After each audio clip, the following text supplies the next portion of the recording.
warahmatullahi wabarakatuh. Halo semuanya, apa kabar hari ini? Hari ini kita akan belajar mengenai materi pengelolaan keuangan sederhana, yaitu simpanan tabungan. Sebelum kita mulai, coba saya tanya terlebih dahulu, siapa nih di antara kalian yang sudah punya rekening tabungan di bank?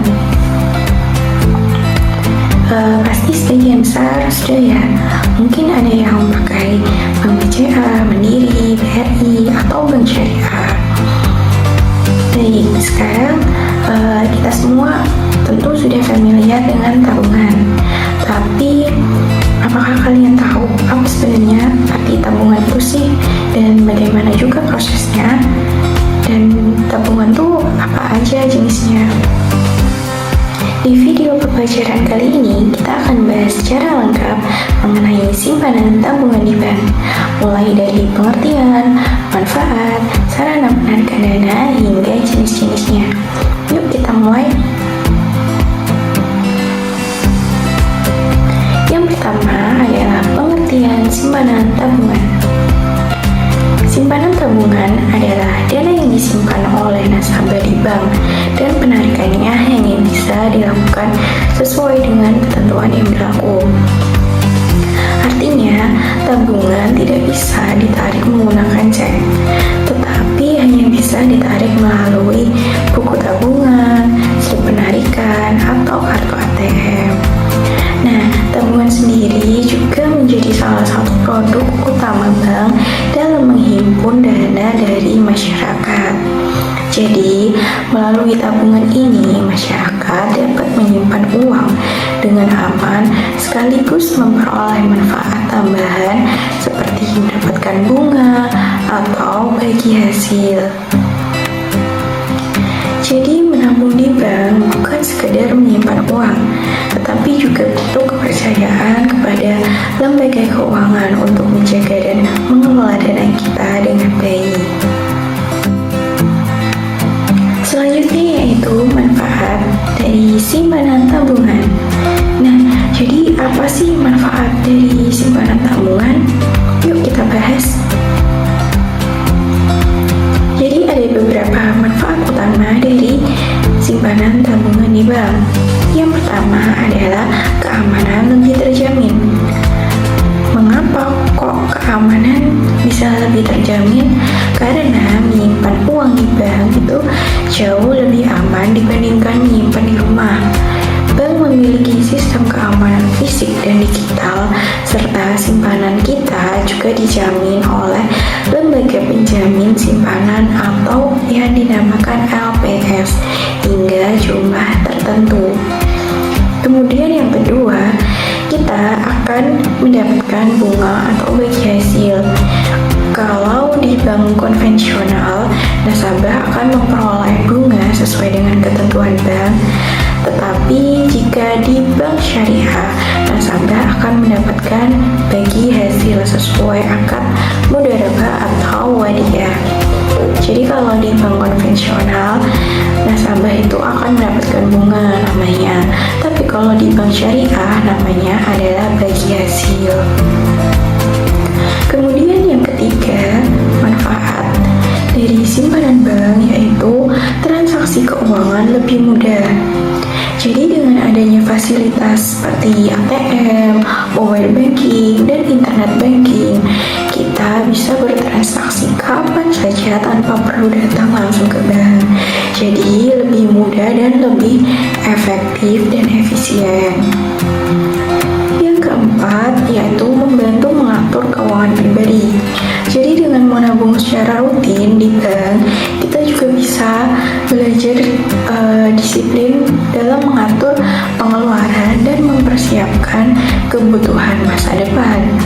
Seperti contohnya biaya pendidikan, kendaraan, atau dana darurat lainnya. Selanjutnya yaitu sarana penarikan dana. Mari kita bahas lebih detail mengenai sarana penarikan dana. Jadi sarana penarikan dana merupakan alat atau media yang digunakan untuk menyetor maupun menarik uang dari tabungan kita. Di dalam simpanan tabungan itu ada 4 sarana utama yang disediakan oleh bank untuk nasabah. Yang pertama yaitu buku tabungan.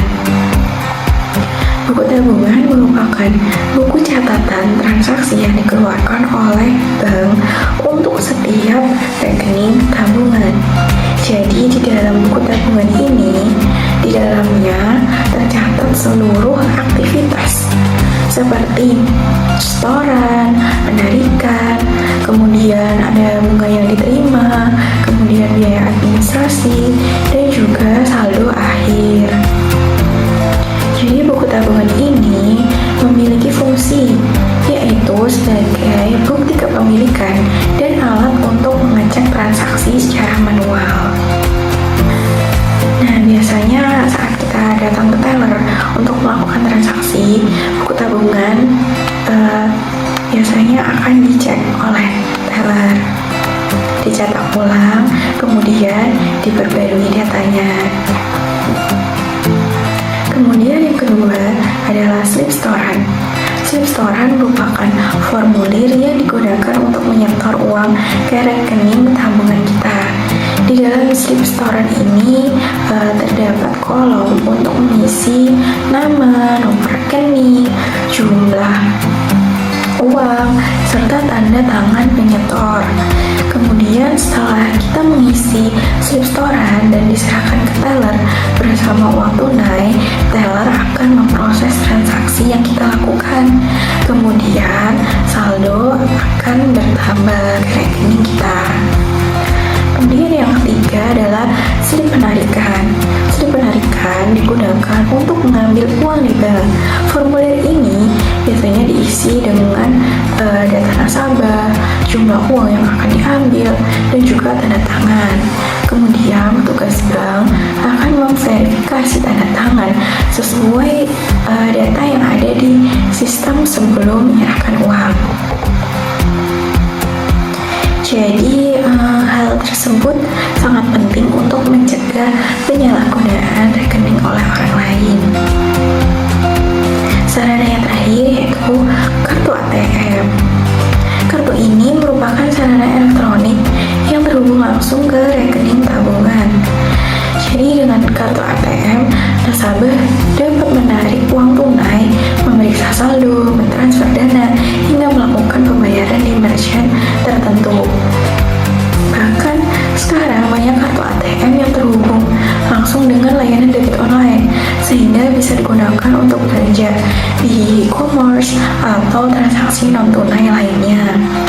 Jadi dengan adanya kartu ATM ini, transaksi menjadi lebih cepat, efisien, dan praktis. Selanjutnya adalah jenis-jenis simpanan tabungan. Jadi di setiap bank pasti memiliki produk tabungan dengan fitur dan tujuan berbeda-beda, disesuaikan dengan kebutuhan nasabah. Dalam simpanan tabungan ada beberapa jenis. Yang pertama yaitu tabungan konvensional. Tabungan konvensional ini merupakan jenis tabungan yang sangat umum. Nasabah akan mendapatkan bunga dari saldo yang disimpan, serta fasilitasnya dapat meliputi buku tabungan, kartu ATM, jadi seperti itu. Tabungan konvensional ini sangat cocok untuk penggunaan sehari-hari, seperti menerima gaji, transfer, atau pembayaran tagihan lainnya. Nah, contohnya tabungan konvensional itu seperti BRI ada BRI Britama, kemudian ada BCA Tahapan, atau Mandiri Tabungan.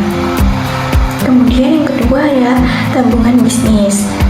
Tabungan ini ditujukan bagi pelaku usaha, biasanya memiliki batas transaksi yang lebih besar.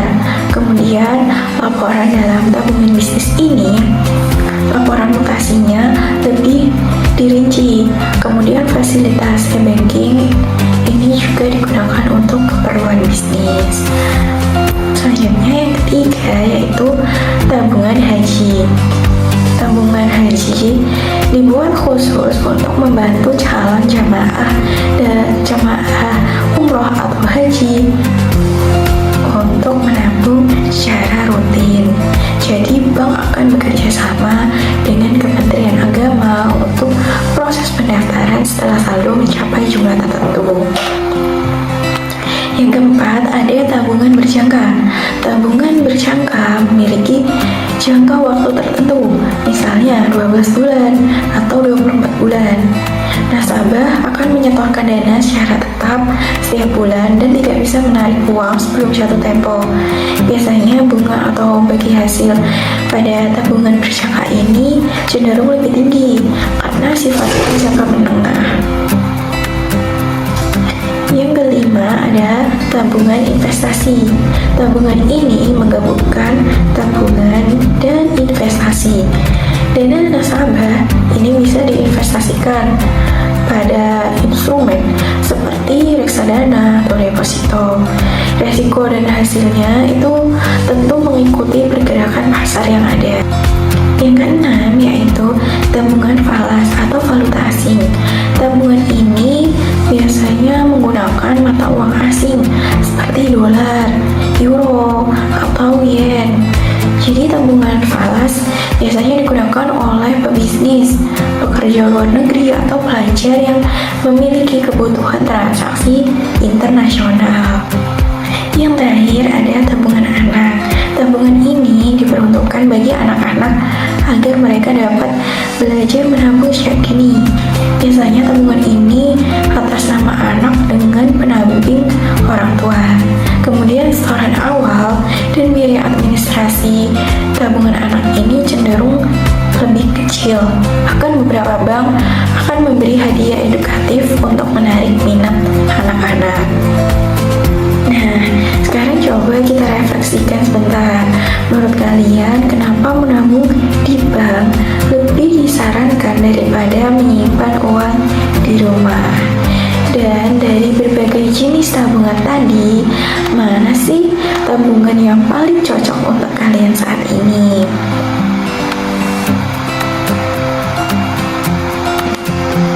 Baik, kita sudah sampai di akhir pembelajaran hari ini. Dari materi yang sudah kita bahas sebelumnya, kita bisa simpulkan bahwa simpanan tabungan merupakan salah satu produk utama perbankan di bidang perhimpunan dana. Jadi melalui produk ini, bank menghimpun dana dari masyarakat dalam bentuk tabungan. Kemudian dana tersebut dapat digunakan kembali untuk kegiatan penyaluran kredit dan pembiayaan lainnya. Jadi, menabung di bank bukan hanya memberi manfaat bagi kita sebagai nasabah, tetapi juga dapat membantu kelancaran kegiatan ekonomi secara keseluruhan. Dengan memahami berbagai jenis tabungan, sarana penarikan, dan manfaatnya, diharapkan kalian bisa lebih bijak dalam memilih produk tabungan yang sesuai dengan kebutuhan dan tujuan keuangan kalian. Terima kasih sudah menyimak pembelajaran hari ini. Jangan lupa, simpanan tabungan bukan sekedar menyimpan uang, tetapi bagian penting dari sistem keuangan dan produk perbankan yang mendukung roda perekonomian masyarakat. Sampai jumpa di pertemuan berikutnya. Wassalamualaikum warahmatullahi wabarakatuh.